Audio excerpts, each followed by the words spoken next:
அவங்க வாழ்க்கையில் அவர் தனக்கான எந்த இடத்துலயும் யாருக்காகவும் விட்டு கொடுத்துருக்க மாட்டார். பிள்ளைகளுக்காக அவர் எந்த இடத்துக்கு வேணாலும் போயிருப்பார். நிராகரிச்சிருப்பாங்க. நிராகரிப்போட வழி என்னன்னு தெரியும்ல உங்களுக்கு.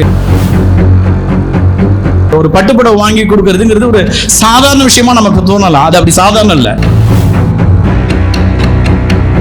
எங்கே நிராகரிக்கப்பட்டார்களோ, எங்கே ஒதுக்கப்பட்டார்களோ, எங்கே அவமானப்படுத்தப்பட்டார்களோ அந்த ஊர்ல அந்த இடத்துல உங்கள் மூலமாக அவங்களுக்கு ஒரு பெரிய மரியாதை கிடைக்கும். முயற்சி பண்ணிக்கிட்டே இருக்கிறப்பா ஒன்னும் வரமாட்டேங்குது அப்படின்னு நமக்கு பல பேருக்கு சலிப்பு இருக்கும். அப்படிலாம் ஒண்ணும் இல்ல. எல்லா விதையும் முளைக்கும். எல்லா விதையும் முளைக்கும். சாதனையாளர்களை விக்கிபீடியால தேடாதீங்க, நம்ம வீட்டுக்குள்ள தேடுங்க. பல பேர் இருக்காங்க. நீங்க எல்லாரும் சாதனையாளர்கள் தான். நம்ம எல்லாருமே எக்ஸ்போஷரோட இருக்கோம், கான்பிடன்ஸா இருக்கிறோம், தன்னம்பிக்கையோட இருக்கீங்க.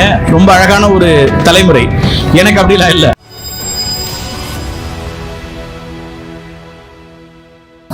இது எல்லாத்தை விட ரொம்ப முக்கியமான ஒரு விஷயம் நடக்கும் உங்க கல்வியின் மூலமா, உங்க வேலையின் மூலமா.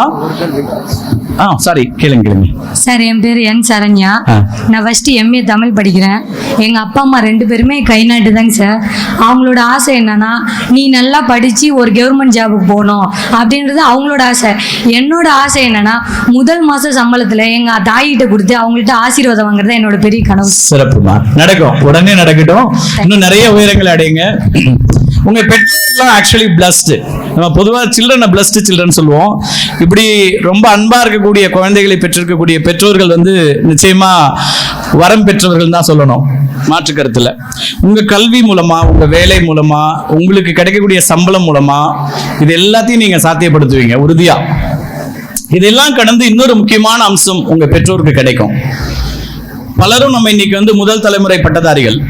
உங்க பெற்றோருடைய வாழ்க்கை நிலை என்ன என்பது எனக்கு தெரியாது. பொருளாதார ரீதியா, சமூக ரீதியா அவங்க ஏதாவது ஒரு எளிய வேலைகள்ல செய்யக்கூடிய ஒருத்தரா இருப்பார். அந்த ஊருக்குள்ள பெரிய அளவுக்கு அவரை மதிப்புக்குரிய மனிதரா இருப்பாரா அப்படின்னு தெரியல. பெரும்பாலானவர்கள் எளிய வீட்டு பிள்ளைகளாக தான் என் கண்ணு முன்னாடி தெரியுறீங்க. பல நிலைகள்ல பல பெற்றோர் நீங்க அவங்களுக்கு சமூக அந்தஸ்துக்காக ஒரு கல்யாணம் நடக்குது, ஒரு கோயில் திருவிழா நடக்குது, எல்லா இடத்துலையும் ஒதுங்கியே நிற்கக்கூடிய இடம் இருக்கும். ஏன்னா நாம பொருளாதார ரீதியா ரொம்ப இல்லை, சமூக ரீதியா இல்லை, அல்லது நமக்கு நம்மளை டிபெண்ட் பண்றதுக்கு என்ன இருக்கு, இந்த ஊர் நம்ம சொல்றதை கேட்கறதுக்கு என்ன இருக்குன்னு ஒதுங்கியே நிற்பாங்க. பல நேரங்கள்ல அவங்க பல அவமானங்களை சந்தித்தே தான் வர்றாங்க. நமக்காக நீங்க யோசிச்சு பாத்தீங்கன்னா தெரியும், உங்க எல்லாரோட வாழ்க்கையிலும் உங்களுடைய ஸ்கூல் அட்மிஷன் இல்ல காலேஜ் அட்மிஷன், அப்படி பல இடத்துக்கு அவங்க போய் நின்றுருப்பாங்க, நிராகரிக்கப்பட்டிருப்பாங்க, அவங்களுக்கு உதவி கிடைச்சிருக்காது, அவமானப்பட்டு திரும்பி இருப்பாங்க, உங்கள்கிட்ட சொல்லியிருக்க மாட்டாங்க. உங்களுக்காக எந்த அவமானத்தையும் சந்திப்பதற்கு அப்பா அம்மா தயாரா இருக்கிறாங்க.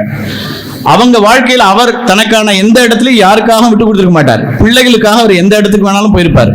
அது நமக்கு இப்ப தெரியாது, பின்னாடி தெரியும். உங்களுக்கு அட்மிஷனுக்கு, உங்களுக்கான தேவைகளுக்கு, உங்களை ஒரு நல்ல இடத்துல வைக்கிறதுக்குன்னு பல பேர் அணுகியிருப்பாங்க. பல பேர் அவங்கள கைவிட்டு இருப்பாங்க, அல்லது அவங்களை இன்சல்ட் பண்ணியிருப்பாங்க, அல்லது அவங்களுக்கு உதவி செய்யாம வந்திருப்பாங்க, நிராகரிச்சிருப்பாங்க. இந்த நிராகரிப்போட வழி என்னன்னு தெரியும்ல உங்களுக்கு. நண்பன் நம்மளை நிராகரிச்சிட்டாலே ஒரு பெரிய வழி இருக்கும். ஒரு சமூகம், ஒரு வகுப்புல ஒரு ஆசிரியர் நம்மகிட்ட 10 நாள் பேசலன்னா அந்த நிராகரிப்போட வழி என்னன்னு தெரியும். தொடர்ச்சியா பல ஆண்டுகள் நிராகரிப்பை, பல ஆண்டுகள் அவங்களுடைய சுயமரியாதையை இழந்திருப்பாங்க. இன்னைக்கு இந்த வேலையும், இந்த சம்பளமும், இந்த உங்க நிலையும் அவங்களுக்கு பெரிய ஒரு சுயமரியாதையை சம்பாதிச்சு கொடுக்கும், பெரிய கௌரவத்தை கொடுக்கும். அந்த ஊர்ல, உங்க குடும்பத்துக்கு மத்தியில, அங்க ஊர்ல, உங்க சமூகத்துக்கு மத்தியில அவங்களுக்கு கிடைக்கக்கூடிய கௌரவம் இருக்குல்ல, அது மாதிரி ஒரு விஷயம் வேற எதுவுமே இருக்காது. உங்களுக்கு திருப்தி அளிக்கக்கூடிய ஒரு விஷயமா அது இருக்கவே முடியாது. நீங்க எல்லாரும் அப்பா அம்மாவை கொண்டாடக்கூடிய இடத்துல இருக்கீங்க, அவங்கள லவ் பண்றீங்க, அவங்க மேல ஒரு அளவில்லாத பற்றுதலும் பாசமும் இருக்கு. அதுதான் நம்ம சின்ன சின்ன விஷயங்களை கூட பார்த்து பார்த்து செய்யறோம். ஒரு பட்டுப்படவை வாங்கி கொடுக்கறதுங்கிறது ஒரு சாதாரண விஷயமா நமக்கு தோணலாம். அது அப்படி சாதாரண இல்ல. அந்த இமோஷன், அது ஒரு மெத்த வீடு கட்டி கொடுக்கறதுங்கிறது ஒரு இமோஷன். நான் அம்மாவுக்கு தாலி செயினை வாங்கி கொடுத்து அப்பா வச்சு கட்டுறேன் அப்படிங்கிறது ஒரு இமோஷன். அது ஒரு நாள் இல்ல, பல நாள் கனவா உங்களுக்கு இருக்கு. எங்க வருதுன்னா அந்த இமோஷன் எங்க வருதுன்னா, அப்பா அம்மாவை நல்லா வச்சு பார்க்கணுங்கிறது, நல்லா வச்சு பார்க்கறதுடைய அடையாளம்ங்கிறது சுயமரியாதையோடு. எங்கே நிராகரிக்கப்பட்டார்களோ, எங்கே ஒதுக்கப்பட்டார்களோ, எங்கே அவமானப்படுத்தப்பட்டார்களோ அந்த ஊர்ல அந்த இடத்துல உங்கள் மூலமாக அவங்களுக்கு ஒரு பெரிய மரியாதை கிடைக்கும். அந்த மரியாதையில கிடைக்கக்கூடிய விஷயம் தான் நாம அவங்களுக்கு செய்யக்கூடிய ஆகச்சிறந்த விஷயம் பெற்றோருக்கு. அதை விட வேற ஒண்ணுமே கிடையாது. அதை எல்லாத்தையும் செய்யறதுக்கான எல்லா வாய்ப்புகளும் நமக்கு இருக்கு. அதை ஏற்படுத்தி கொடுக்க போறது கல்வி ஒண்ணுதான். நம்மகிட்ட வேற என்ன இருக்கு? நம்முடைய கல்வி நான் சொல்றது உடனே டெக்ஸ்ட் புக்கை கூட நான் சொல்லல. நீங்க ஸ்போர்ட்ஸ்ல பெஸ்டா இருக்கீங்களா வாங்க, மியூசிக்ல பெஸ்டா இருக்கீங்களா வாங்க, எதுல இருந்தாலும் தி பெஸ்டா வாங்க. அதுல அவுட் ஆஃப் த பாக்ஸ் வரணும். ஏன்னா இன்னைக்கு இருக்கிற உலகம் ரொம்ப சிம்பிளா இல்ல, ரொம்ப காம்படிட்டிவா இருக்கு. வர வழியில டாக்டர் வந்து இந்த ரெட் கார்பெட் எல்லாம் போட்டிருக்காரு எங்களுக்கெல்லாம். இது உடனே கிடைச்சிடல. இந்த சிவப்பு கம்பளம் அப்படிங்கிறது வந்து கார்த்திகை செல்வனுக்கு 27 வருஷத்துக்கு பிறகு கிடைச்சிருக்கு. எல்லா நிலைகளிலும் எல்லா இடங்களிலும் அவமானங்களை, புறக்கணிப்புகளை எல்லாத்தையும் சந்திச்சுட்டு ஏதோ ஒரு துறையில வெற்றி பெறும்போது அந்த சிவப்பு கம்பளம் வரும். இந்த உலகம் அப்படிதான். யார் ஒருத்தரையும் சிவப்பு கம்பளம் விரிச்சு வாங்க, உங்களுக்காக தான் இந்த இடம் காலியா இருக்கு, உங்களுக்கு தான் இந்த ஸ்பேஸ் இருக்கு, இந்த வேலை உங்களுக்காக தான் இருக்குன்னு சொல்ல போறது இல்ல. நமக்கான இடத்தை நாம தான் அடையணும், நமக்கான உயரத்தை நாம தான் அடையணும். அதுக்கான போராட்டத்தை, அதற்கான முயற்சி நாம தான் செய்யணும். முயற்சி பண்ணிக்கிட்டே இருக்கிறப்பா ஒன்னும் வரமாட்டேங்குது அப்படின்னு நமக்கு பல பேருக்கு சலிப்பு இருக்கும். அப்படிலாம் ஒண்ணும் இல்ல. எல்லா விதையும் முளைக்கும், எல்லா விதையும் முளைக்கும். சில விதைகள் அடுத்த நாளே செடியா வருது, சில விதைகள் மரமாகிறதுக்கு சில காலங்கள் பிடிக்கும். ஆனா எல்லா விதைகளும் முளைத்து வரத்தா செய்யும். அதை வந்து அமைக்கிற முடியாது. மண்ணுல போட்டு எவ்வளவு தூரம் அழுத்தி அமுக்கினாலும் அங்கிருந்து பீரிட்டு வெடிச்சு வெடிக்கும் இல்லையா? அப்படி நாம வரணும். அதுதான் நமக்கான இலக்கு. நீங்க எங்க வேணா வாங்க, எந்த துறையில வேணா வாங்க, எந்த ஒரு இடத்துலயும். எனக்கு உதாரணங்கள் இருக்கு. என் வீட்டுல என்னுடைய சகோதரிகள் நான் நிறைய இடத்துல பார்த்திருக்கேன். என்னுடைய மனைவி இன்னைக்கு வந்து போஸ்ட் டாக்டரேட் பண்றாங்க ரிசர்ச்ல, பிஹெச்டி பிசிக்ஸ், நானோ சயின்ஸ்ல, நானோ டெக்னாலஜில பிசிக்ஸ் முடிச்சுட்டு இன்னைக்கு போஸ்ட் டாக்டரேட் ஐஐடி மெட்ராஸ்ல படிச்சுட்டு இருக்காங்க. எனக்கு ஐஐடி பத்தி தெரியாது. நான் +2 முடிக்கும் போது அண்ணா யூனிவர்சிட்டியை தாண்டி என்னால யோசிக்க முடியாது, எனக்கு எக்ஸ்போஷர் கிடையாது. ஐஐடி மெட்ராஸ்ல இன்னைக்கு போஸ்ட் டாக்டரேட் படிக்கிறாங்க.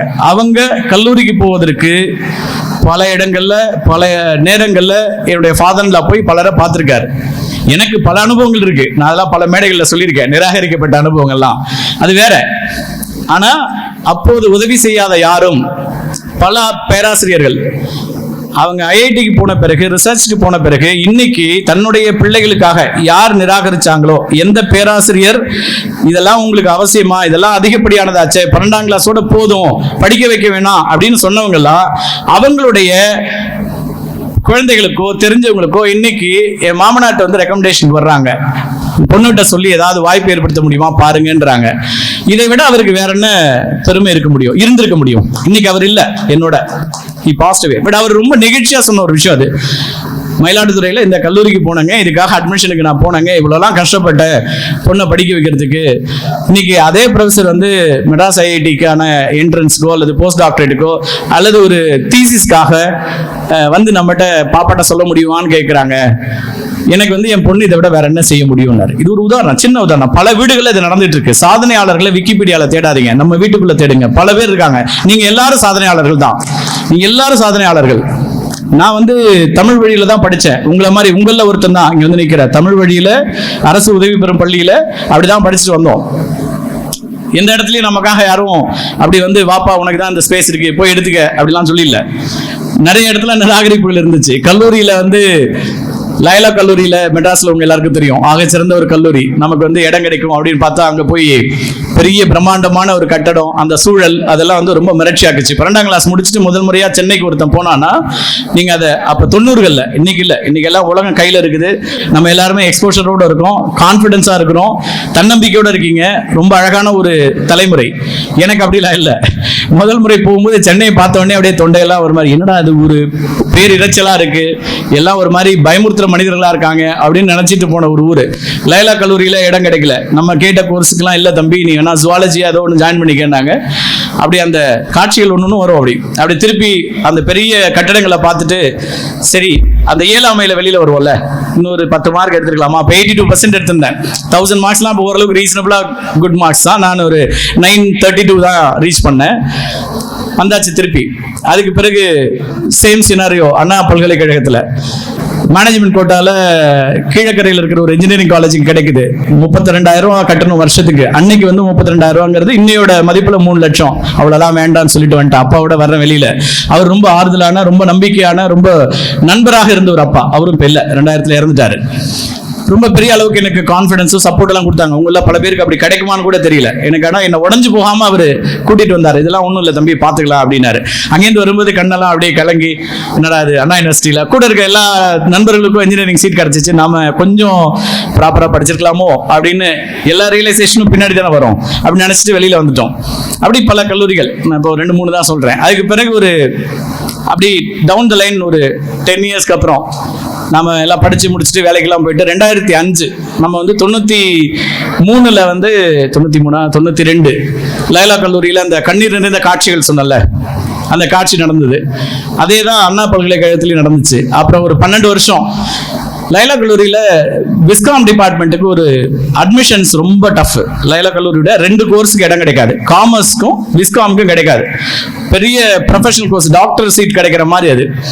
அந்த கோர்ஸுக்கு என்ன பண்ணுவாங்கன்னா, ராஜநாயகன் ஒரு பிரீஸ்ட் இருந்தார், அவர் தான் head of the department.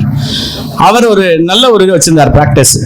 Entrance test இருக்கும், அதுல பாஸ் பண்ணணும், எந்த ரெக்கமெண்டேஷனும் கிடையாது. அந்த என்ட்ரன்ஸ்ல பாஸ் பண்ணா அவங்களுக்கு வாய்ப்பு கிடைக்கும். அந்த என்ட்ரன்ஸ் டெஸ்ட் பாஸ் பண்றதுக்கு, ரெக்ரூட்மெண்ட் நடக்கிறதுக்கு 3 பேர் ப்ரொஃபசர்ஸ், 3 பேர் இருப்பாங்க. 2 பேர் வந்து கல்லூரியில இருந்து ப்ரொஃபசர்ஸும் ஒரு எக்ஸ்டர்னல் ஃபேக்கல்ட்டியும் வச்சுப்பாங்க. அப்படி எக்ஸ்டர்னல் ஃபேக்கல்ட்டி 50 மார்க், கல்லூரியில் இருக்க பேராசிரியர்கள் 50 மார்க், 100 மார்க் போட்டு அதுல என்ட்ரன்ஸ்ல யார் யாருக்கு என்ன வாய்ப்பு கிடைக்குதோ அதுதான் அட்மிஷன். அப்படி ஒரு இடம் இருக்கும். உண்மையாலுமே அப்போ வந்து நிறைய பேர் நிறைய முயற்சிகளோடலாம் வந்தாங்க. 12ஆம் கிளாஸ் முடிச்சுட்டு இப்போ நீங்கள் வந்து சினிமாவில் ட்ரை பண்ணுற அல்லது மீடியாவுக்கு வர்ற ஏதோ ஒன்று வருவாங்க. குறைந்தபட்சமாக அவங்களுடைய ஒரு ஷார்ட் ஃபிலிம் எடுத்து வந்திருப்பாங்க. அன்னைக்கெல்லாம் யூடியூப் கிடையாது, அப்போவே இதெல்லாம் நடந்துச்சு. இதெல்லாம் நடந்துச்சு இல்லையா? 150 பேர் அட்மிஷன் போடணும் லைலா கல்லூரிக்கு. எந்த கல்லூரியில கார்த்திகை செல்வன் நிராகரிக்கப்பட்டானோ அந்த கல்லூரியில எக்ஸ்டர்னல் ஃபேக்கல்ட்டியா இருந்து வருஷத்துக்கு 150 பேருக்கு அட்மிஷன் போடக்கூடிய வாய்ப்பு 2005 உருவாச்சு. 3 வருஷத்துக்கு அப்படி பண்ணேன். நாம தீர்மானிச்சோம், வரக்கூடிய எல்லா கிராமத்திலேருந்து வரக்கூடிய தம்பி தங்கைகளுக்கும் திறமையா இருந்தாங்கன்னா எல்லாருக்கும் வாய்ப்பு கொடுத்தோம். அப்ப ரொம்ப பாப்புலரா இருந்த ஒரு ஆர்டிஸ்ட் வந்து ஃபோன் பண்ணாரு, என் அக்கா பையன், அவனுக்கு இந்த மார்க்கை போடுங்கன்னாரு. நாம வந்து அந்த பையன் எந்த இன்புட்டும் இல்லை. ஆனா அந்த நிர்வாகம் ஏற்றுக்கொண்டது. அப்ப இல்ல, இது கொடுக்க முடியாது, தகுதி இல்லைன்னு போது நிராகரிச்சாங்க. தகுதிக்கு மட்டுமே வாய்ப்பு கொடுக்கப்பட்டுச்சு. அப்படி தகுதியான தம்பி தங்கைகளை உருவாக்கக்கூடிய ஒரு இடம் எனக்கு வந்துச்சு. அதுக்கு பிறகு அதே அண்ணா யூனிவர்சிட்டிக்கு 4 முறை சீஃப் கெஸ்டா போயிட்டு வந்திருக்கிறோம். இது எல்லாமே எப்ப நடக்குதுன்னா, ஃபோக்கஸ்.